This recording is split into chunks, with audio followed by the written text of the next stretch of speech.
Hello, my friends. I'd like to preface this video offering with a little splaining concerning the lack of video offerings on my channel as of late.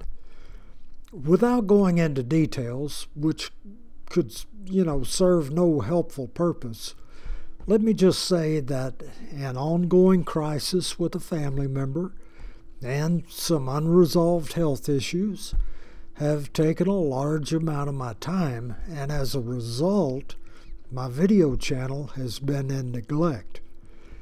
Now, hopefully things will improve and things will return to normal very soon.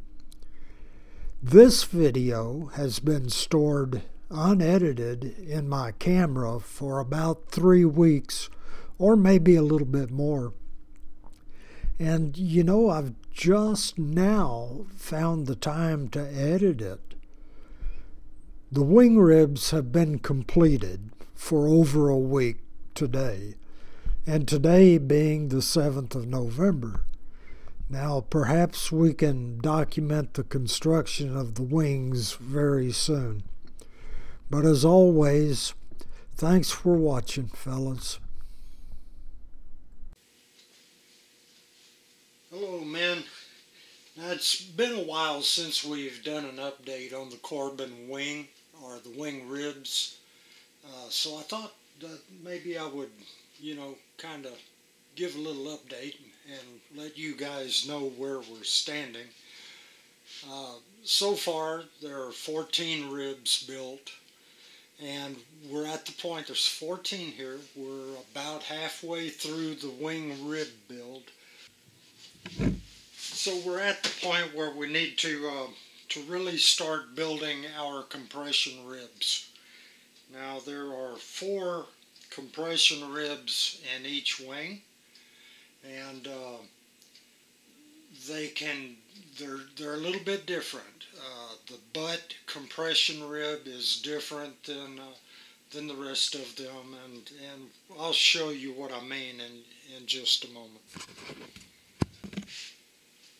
Now, when you've reached the halfway point in your wing rib build, you've reached a milestone in a way, and it's something to, to kind of give you a little boost mentally.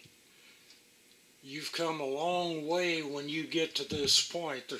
There's been a lot of work involved, and now these ribs still need to be sanded, or 6 of them do, but we're going to forego the sanding until I get all of the ribs built, and then we'll sit down and take a day and just sand all the ribs in one sitting. Now here we're looking at a top view of the Corben Cabin Ace wing. As it was presented in about I think it was 1930 or 31. I think it was 31 that the drawings appeared in Aero Digest.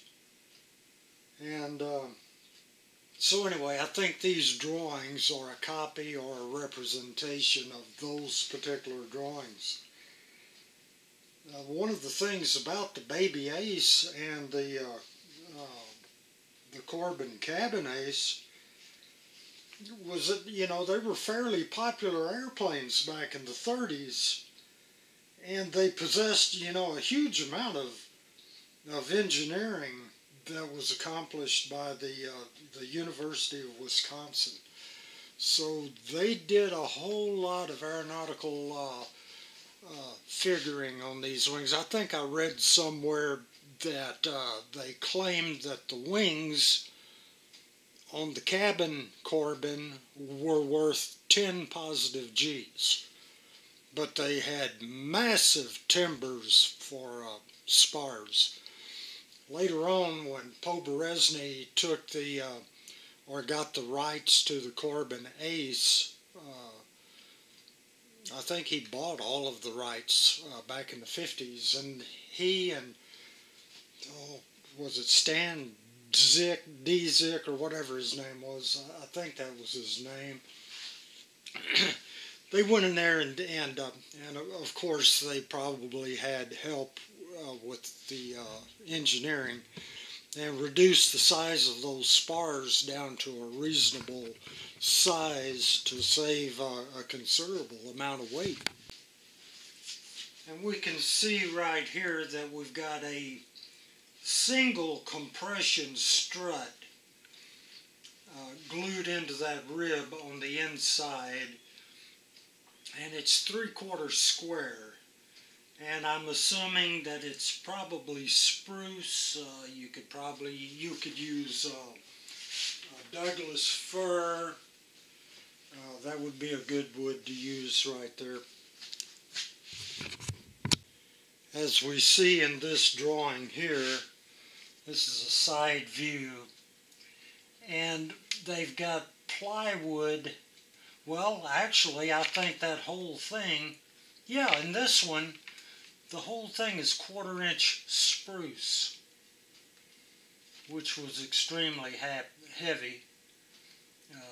Thus the lightning holes. Now, there's really no need to go that heavy for a butt rib, but before you go changing anything, make sure of your engineering, fellas, because you don't want to change something that's going to adversely affect the safety of this airplane. So get an aeronautical engineer to look over any changes that you may want to perform. Now what I'm doing is I'm going back and forth between these drawings. These are the 1930-31 drawings, and the 1957 Corben updated drawings by Poberezny and Dzick. I think that's how you pronounce his name. If it's not, I apologize to his family. But I'm going back and forth and looking at the updates that they performed, and of course on the airplane we're building, we're going to incorporate the best out of both worlds. Okay, as we come over here to the 1957 drawings by Poberezny and Mr. Dzick, we can see how they performed their butt rib treatment. And what they've got is 2 3/4-inch square compression ribs, one right here at the top, one right there at the bottom. And I like that. I like it a lot. Because once it's glued in and everything is set, then if that wing starts trying to get torqued, you know, that kind of helps eliminate some of that. It would be a whole lot easier if you had one compression member right there in the middle, and you start getting a torquing motion on that wing, and of course right here it's going to be hooked to the fuselage, so that's going to be negligible. But out there on the outside of the wing strut, at the compression members, you can get this torquing going on. Now, not that it's going to cause any real problems unless you find yourself in a 250 mile an hour dive and your outboard wing panel decides to flutter.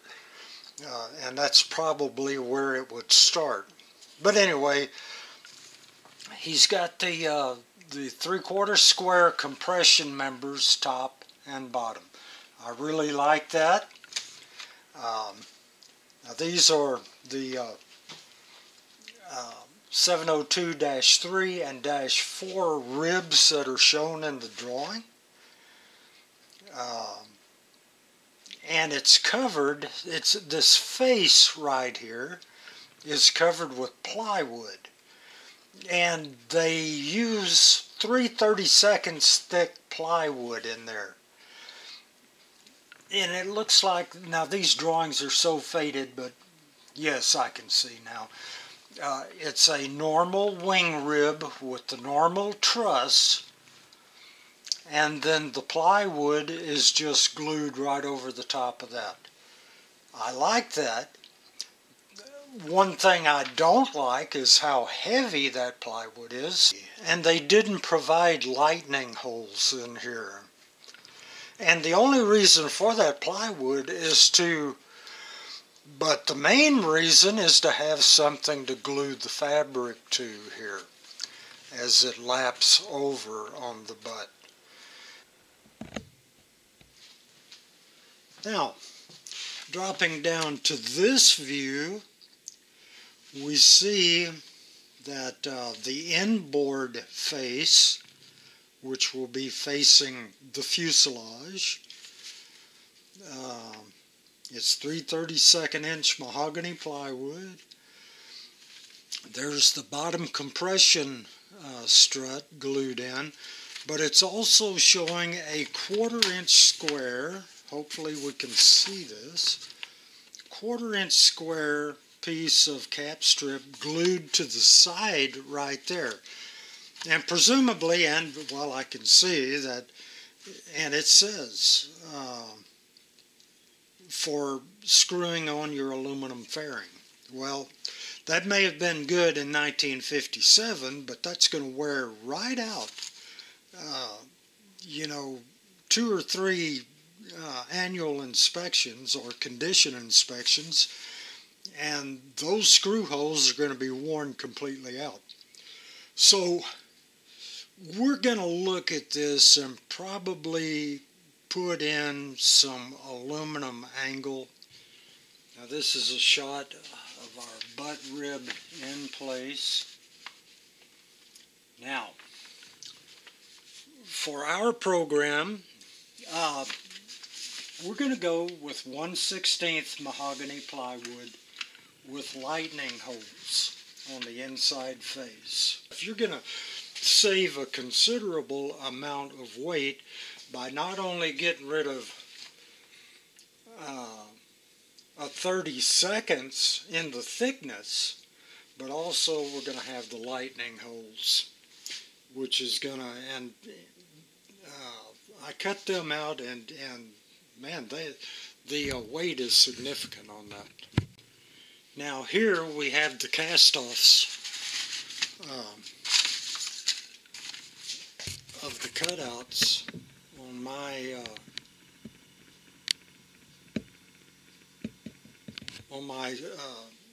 plywood end plates. This probably represents over 1/4 pound, fellas. There's a substantial amount of weight right there. Now, of course, this is for both ribs. I mean, both face plates. But still, a little over 1/4 pound, and I haven't weighed it. I could put it on the gram scale and get an accurate assessment. But right now, I'm thinking a little over 1/4 pound, which is significant. Now, I've already got the right-hand wing panel butt rib basically laid out, and the face plate still needs to be glued on. That's the next step on this one. But basically what we're doing is taking a standard wing rib, fitting it up into the wing jig, and of course the right-hand wing panel, the face plate will go on the left-hand side of the rib. Now, on the left-hand wing panel, our face plate, as you see here, will go on this side. And then on this side of the rib, we'll go ahead and put our standard gussets in. Okay? And then we're going to take, and I've already cut up our compression strut members. Let me see if that is Fellas, I could sure use a camera, man. But we use what we got. Got some beautiful straight grain Douglas fir that I found. I found a short board that I've had for 10 years, and I think my friend Rick McGaw gave that to me back. He was going to build a flybaby wing, and for some reason or another he didn't do it. Anyway, I wound up with those pieces, and I built a flybaby landing gear out of one of the boards. Well, no, one and a half, two of the boards, nearly two of the boards. This is a cast off of one of those boards, and I cut them up into 3/4 inch squared compression members, and that's what we're going to use. The only problem with that is Douglas fir has a propensity to really splinter. So you've got to be careful. I've got splinter holes all in my hands from working with this stuff. Once we get it glued in, we're going to round off those edges with sandpaper. But once the faceplate is on, and the gussets are on, and they're dry, and we remove the nails in the gussets where the compression ribs or compression struts are going to glue to, we can see that the top compression strut will glue in here and here between the spars, and of course every place along the rib where you've got a gap on the vertical and the diagonals, then we're going to slip a custom fitted piece of mahogany gusset material in there and glue the vertical and the diagonals to the compression rib, make it all one unit. Then the bottom will be fitted in similarly like this, glued in, and that's how we're going to make our butt ribs. Now on these compression ribs, we're going to be doing 2 at a time. We're going to take it as it comes in the drawing, and we're going to start at the butt. We're going to build those 2 ribs. We're going to run right out here, and at the end of the drag fittings, now, let's get back over here. What was I going to say?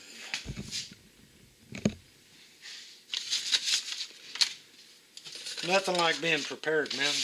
Nothing like being prepared. You can tell this is scripted, right? Alright. Let me get my pencil. Now I've lost my train of thought. What was I going to say? Okay. Now, what we're going to do is we're going to methodically start at one end of the... Whoops. Let's get back over here where we belong, boys. Okay, men. Now what we're going to do is we're going to methodically start on these compression ribs at one end of the wing. And we know that there are going to be 2 compression ribs here, a left hand and a right hand. We're going to build those. Once they're built, we're going to lay them aside. Then we're going to scurry right down to the next compression rib. And we're going to look at that, figure out how it's built. Now this will not have any face plates on it. It'll just have our compression ribs, or compression struts glued in. There's one on each side of the rib there. And if I'm not mistaken, I think they cross like this, similar to a Pete and Paul. So anyway, we'll build those. Once those are accomplished, we'll go right down to the next one, build those two, and right on down the line to the wingtip compression rib and build those two. Once those compression ribs are built, man, you've got it by the short hairs then. The real tough part of building the ribs and the wing really is pretty much over. Then you've got a scattering of aileron ribs that we're going to have to build. And to do these, we're going to have to adjust our rib jig, and we'll get to that when we get to it. But right now, we're going to concentrate on the compression ribs butt end. Okay, at this point, we consider this confession time and lesson time.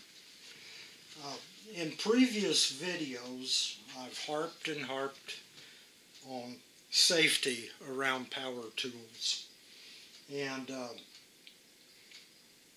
you know, after 45 years, 46 years, maybe longer than that, of using power tools like planers, table saws, band saws, routers, anything you can shake a stick at that's powered and cuts wood, I've used.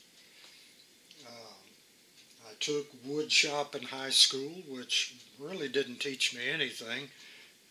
That was kind of a goof-off class. However, I did enjoy the smell of fresh cut wood, and but you can only build so many bowls in a lathe, and when I was really wanting to build airplane. But anyway, we kind of got off track.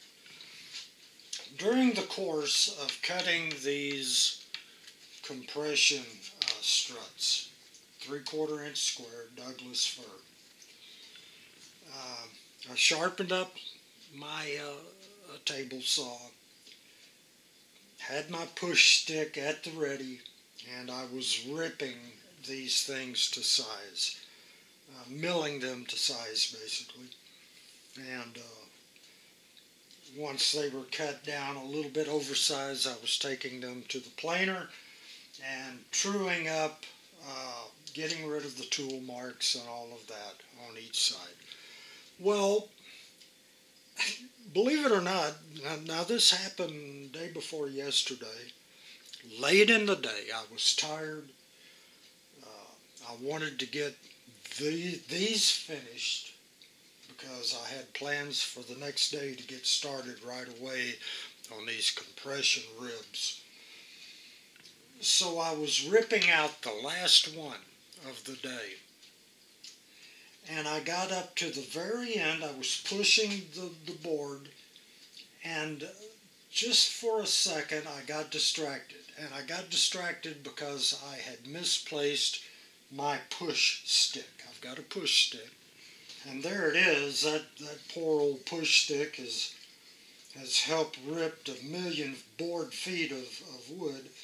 I built that probably when I was 18 years old. Had it all these years. But anyway, I had it misplaced, out of the way. And I came up to the end, I got distracted looking for my push stick. And I'm right up there by the blade, right? And I'm thinking, okay, where's my push stick? And there it was, a full reach away from me, on the other side of the table saw table. So I reached over, and as I did, in distraction, I guess, I pushed the wood right up and my finger right into the spinning blade. Well, I'll tell you, immediately I knew something had happened, and because it was a real thrill at that particular moment. You know, I knew something had happened, but I wasn't quite sure what. I knew there was some stinging going on in my finger, and I raised it up and looked, and it was just, you know, now this is gross, but it was just actually puddling blood. I had ripped the whole fatty tip of that finger, the whole fatty tip, right off. Looked like somebody had planted some C4 plastique underneath the skin, and went off and set it off, and it just blew the fingertip right out. It just blew it out. Well, actually, it gouged it out. And so by that time, it started kind of smarting a little bit. So I ran up to the minor emergency room. They looked at it and they said, well, son, there's nothing to stitch up there. I mean, you've done a number there. You've actually amputated that whole tip, you know.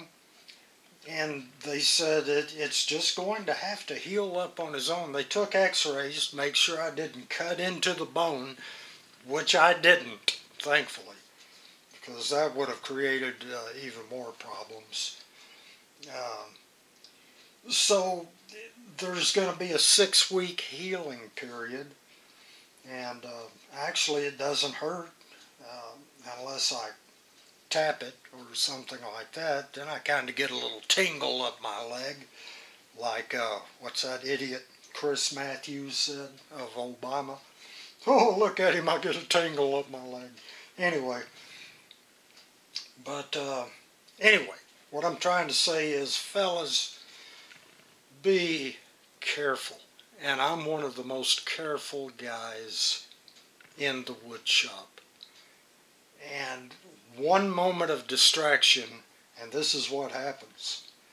It could have been a lot worse, and I thank God that it wasn't. So the lesson to be learned, the takeaway here, is before you even cut wood, make sure you've got your push stick at hand, everything at the ready, your phone in the next room, nothing to distract you, and cut your pieces. Total concentration. That's what we need, because we are working with instruments of mass destruction. So, okay, off of the soapbox and on to compression ribs.